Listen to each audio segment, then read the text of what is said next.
So, what are some tips that you might share in cultivating a healthy mindset?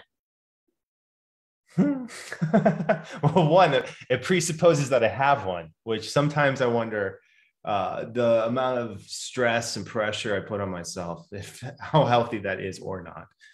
Uh, I think from a bird's eye view, it's what I've seen like at my best, like when I operate at my best, I'm exercising and drinking water.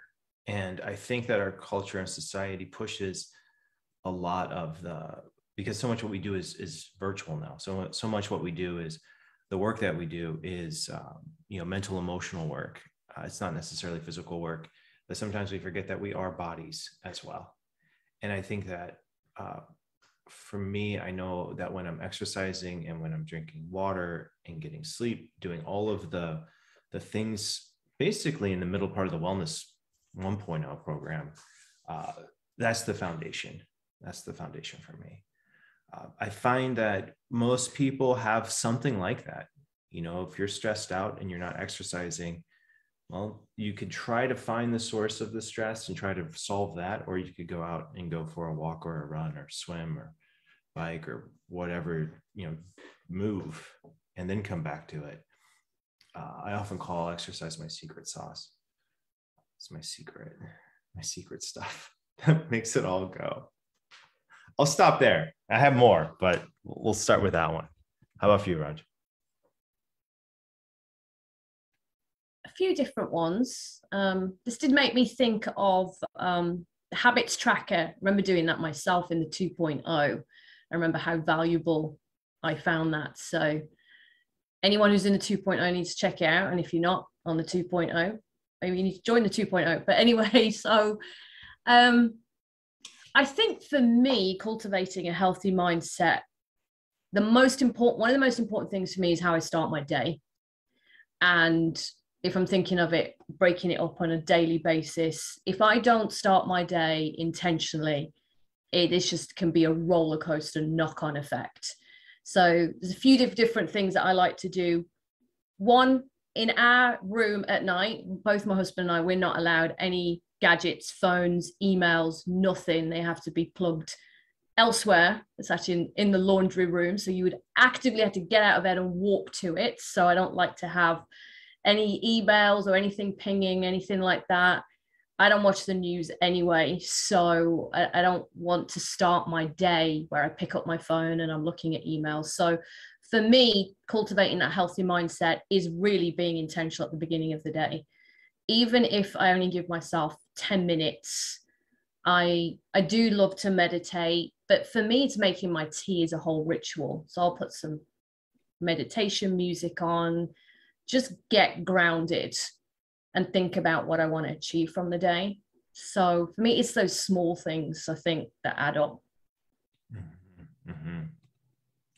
Yeah, I feel like now I have the added challenge of a 2.5-year-old. It's like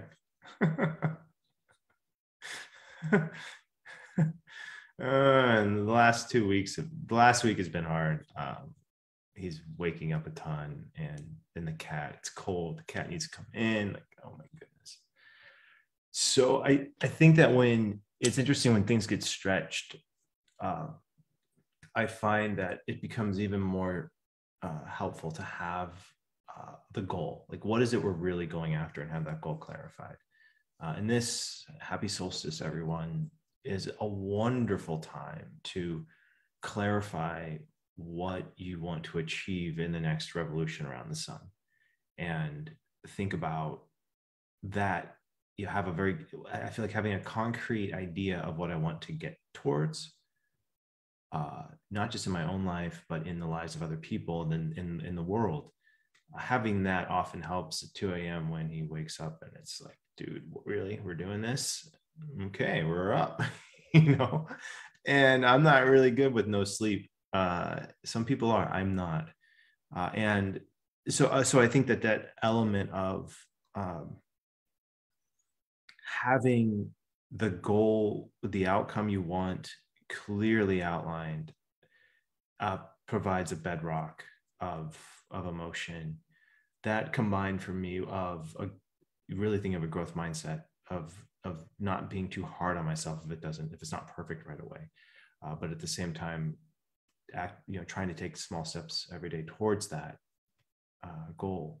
That's the recipe for me. I wish I had the space to have, and this is my consistent morning routine, and this is my consistent evening routine. Oh, the days, those will come. But until that day, it's like the Wild West of day start and day end. So, but I've had to find those bedrocks. Yeah, and that's it for me right now. What tips would you give other people who are looking for those bedrocks?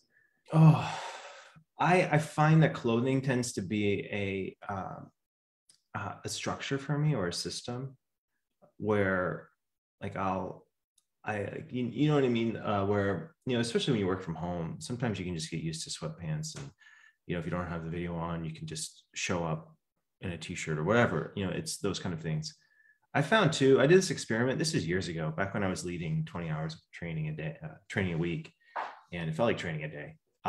And I would show up sometimes just a t-shirt, and then other times, wearing like a whole suit jacket and the whole thing.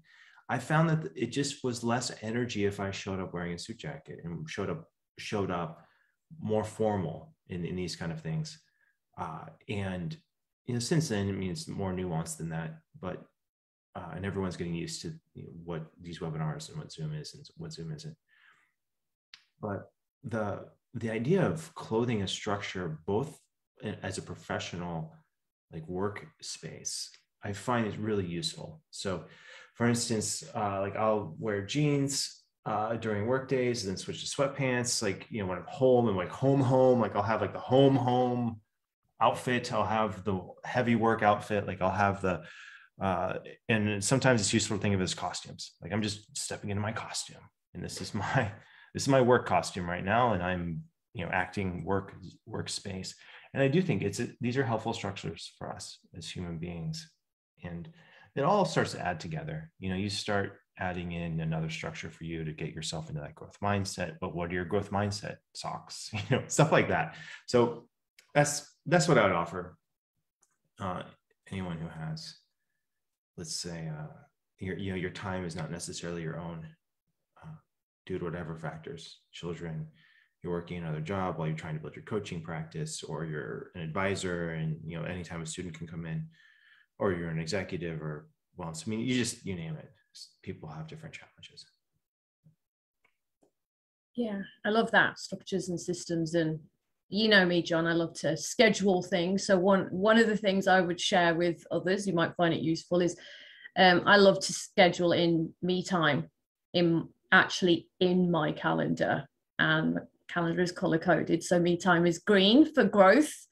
But I've scheduled it out for next year as well, because I'm like, got these goals, things are happening, but you know what, at least once a month I'm going to finish this time on a Friday afternoon, see if I can take myself for a treatment or a coffee or whatever, because otherwise I'll drop to the bottom of my list. So I actually put it in my calendar. Mm-hmm.